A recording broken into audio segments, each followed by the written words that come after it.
નમસ્કાર મિત્રો, સ્વાગત છે તમારું મારી યુટ્યુબ ચેનલ ઓફિશિયલ માહિતીમાં।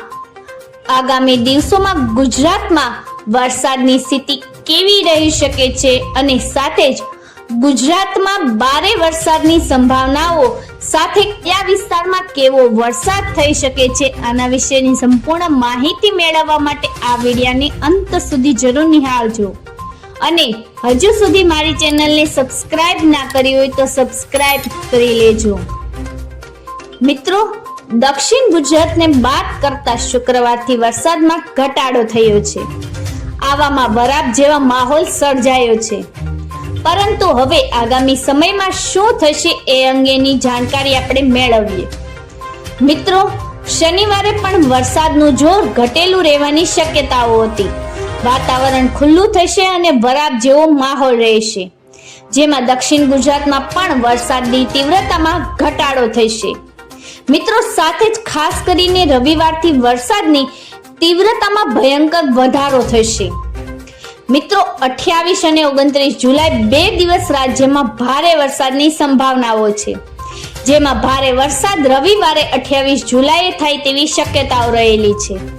રાજ્યના 91% વિસ્તારમાં સારો વરસાદ થયો છે, પરંતુ 9% વિસ્તાર એવા પણ છે જ્યાં સારા વરસાદની રાહ જોવાઈ રહી છે।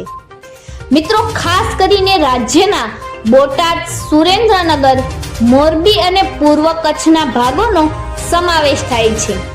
આ સાથે ઉત્તર ગુજરાતમાં બનાસકાંઠાના કેટલાક તાલુકા એવા પણ છે જ્યાં નબળો વરસાદ થઈ રહ્યો છે। ખાસ કરીને રવિવારે દક્ષિણ ગુજરાતમાં 3 થી 7 ઇંચ સુધીનો વરસાદ નોંધાઈ શકે છે। મિત્રો, આ 2 તારીખ દરમિયાન ભારે વરસાદની શક્યતાઓ રજૂ થઈ છે। અરવલ્લી, સાબરકાંઠા, બનાસકાંઠા, પાટણ અને મહેસાણાનો પણ એમાં સમાવેશ થાય છે।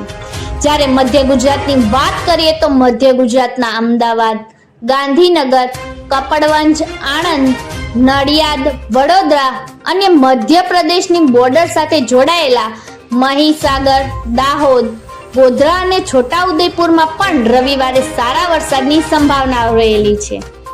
27 તારીખે વરસાદ નાનો બ્રેક લીધા બાદ 28 અને 29 તારીખે ફરી રમઝટ બોલાવશે તેવી શક્યતાઓ રજૂ થઈ છે।